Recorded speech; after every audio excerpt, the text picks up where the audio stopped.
Good morning, students. Today we will continue chapter number 5, that is organizing.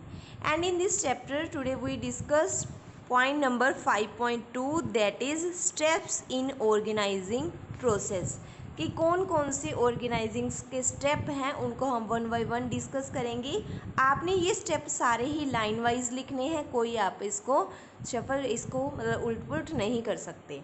तो first step है organizing का identification and division of work.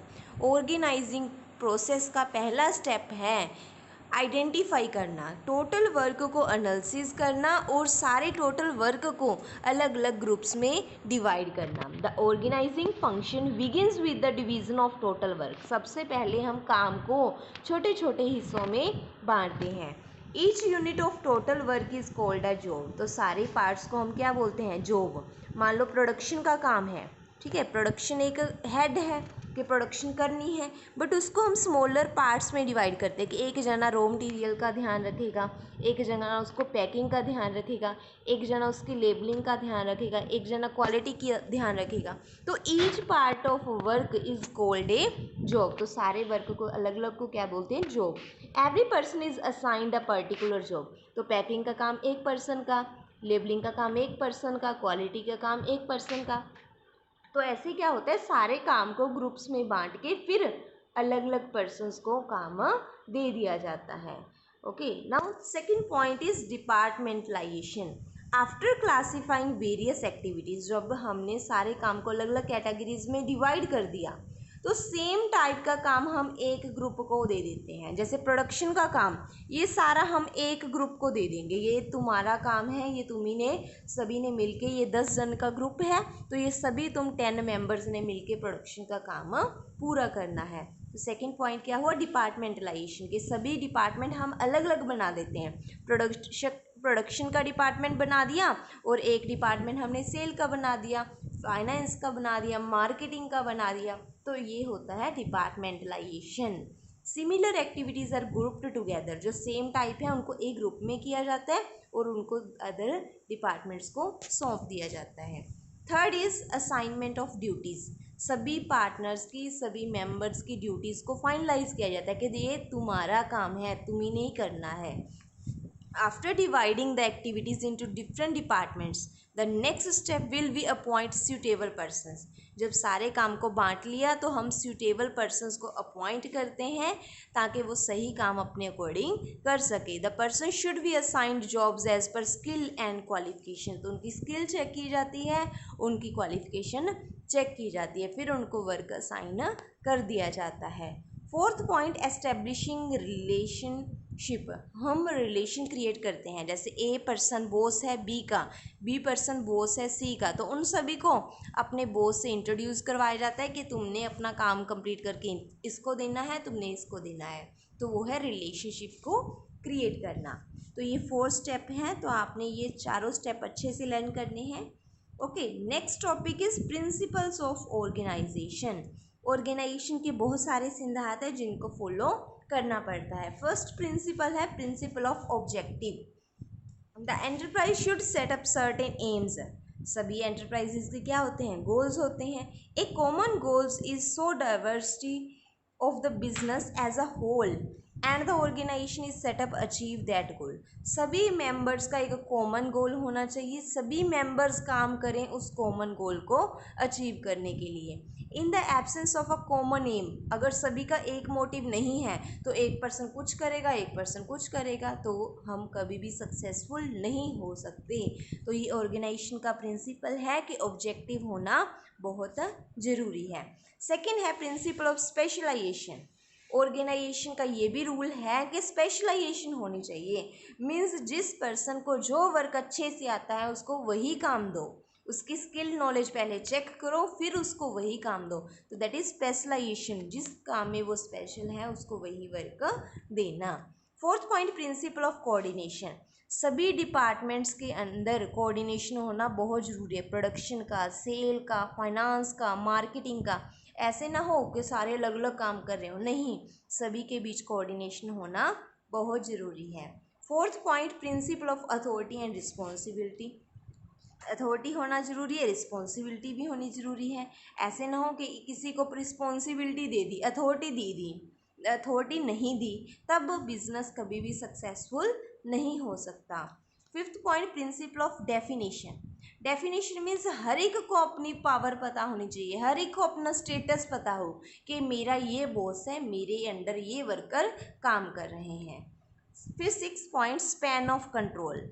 जब भी organisation करो तो स्पैन ऑफ कंट्रोल का ध्यान रखो। तो स्पैन ऑफ कंट्रोल होता क्या है, सुनो, कि एक पर्सन जितने वर्कर्स को हैंडल कर सकता है उसके अंडर उतने ही वर्कर्स हो। जैसे एक पर्सन फाइव एम्प्लॉयज़ को हैंडल कर सकता है, तो उस पर्सन के अंडर 5 एम्प्लॉयज़ ही रखो, क्योंकि नहीं तो ज़्यादा हो जाएंगे तो वो ध्यान नहीं रख सकता। ओके, तो जितना स्पैन ऑफ कंट्रोल उसकी कैपेसिटी है, उसकी कैपेसिटी को चेक करके उसको उतना ही वर्क देना चाहिए। Principle of balance.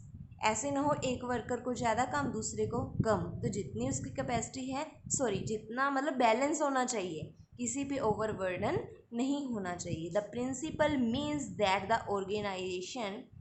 the principle means that assignment of work should be such that every person should be given only that much work which he can perform well। जितना वो अच्छे से कर सकता है उसको उतना ही काम दो।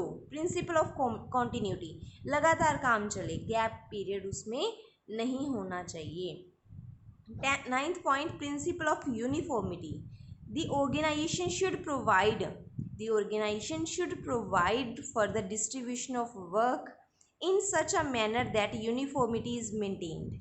Each officer should be in charge of his respective area so as to avoid dual subordination and conflict. Uniformity होनी चाहिए कि एक वर्कर का एक ही बॉस हो। ऐसे ना हो एक वर्कर के 2 बॉस हो, तो उसको समझ ही नहीं आएगी कि मैंने ए बॉस को काम करके देना है या बी बॉस को। तो मीन्स यूनिफॉर्मिटी होनी चाहिए ताकि काम भी डबल ना हो और यूनिफॉर्मिटी बनी रहे। 10th point, principle of unity of command. Unity of command means one boss only. तो वही है जैसे उसमें यूनिफॉर्मिटी में हमने पढ़ा था, यूनिफॉर्मिटी में आएगा वन वर्क होना चाहिए, ज़्यादा काम उसको एक टाइम पे ना दो, और एक वर्कर को एक ही काम दो, सेम वर्क दो या ज़्यादा को ना दो। और यूनिटी ऑफ कमांड में one person one boss. Okay. 11th, principle of exception.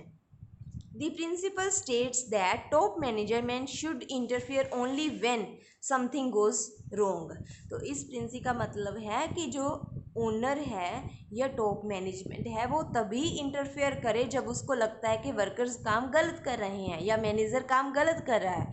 Otherwise वो इंटरफेयर ना करे, क्योंकि उनको इरिटेशन होगी और काम भी सही से नहीं होगा। तो इंटरफेयर तभी करे जब उसको लगे कि काम गलत हो रहा है।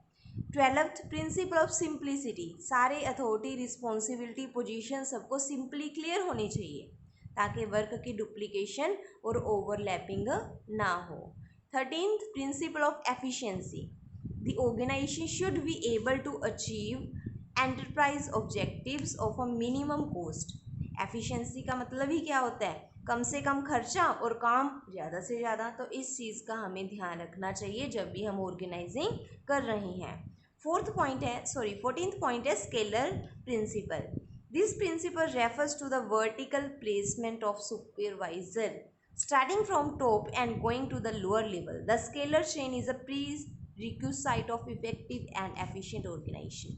तो एक अच्छी ऑर्गेनाइजेशन वो है जिसमें अच्छी स्केलर चेन है। मीन्स ए बॉस है बी का, बी बॉस है सी का, सी बॉस है डी का, डी बॉस है ई का। तो इस तरह से हर बिजनेस में स्केलर चेन होनी चाहिए। ओके, तो ये है स्टूडेंट्स आपके प्रिंसिपल्स। नेक्स्ट टॉपिक है requisites of an efficient business organization. अच्छी ऑर्गेनाइजेशन किसको बोला जाएगा, क्या मतलब क्वालिटीज़ होनी चाहिए एक अच्छी ऑर्गेनाइजेशन में। Able organiser. ओके, ऑर्गेनाइजर जो भी हैं, जो भी वर्क को हैंडल कर रहे हैं वो स्किल, क्वालिफाइड, नॉलेजेबल होने चाहिए। साउंड बिजनेस पॉलिसीज, जो भी रूल्स हैं वो सबको क्लियर हो, सभी को अपने काम ड्यूटी पता हो।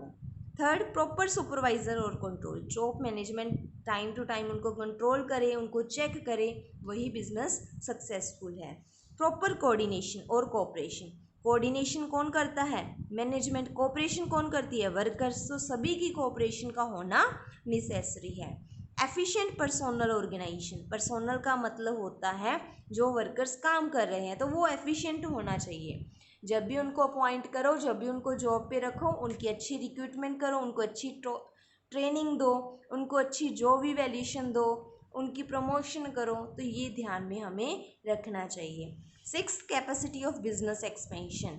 बिजनेस एक्सपेंशन के ऊपर भी फोकस किया जाए तो इतना हमारे पास मटेरियल होना चाहिए। नेक्स्ट है फ्रेमिंग ऑर्गेनाइजेशन स्ट्रक्चर। ये आप खुद रीड करोगे, कोई डाउट हुआ तो आपने मेरे से डिस्कस करना है। Okay, thank you.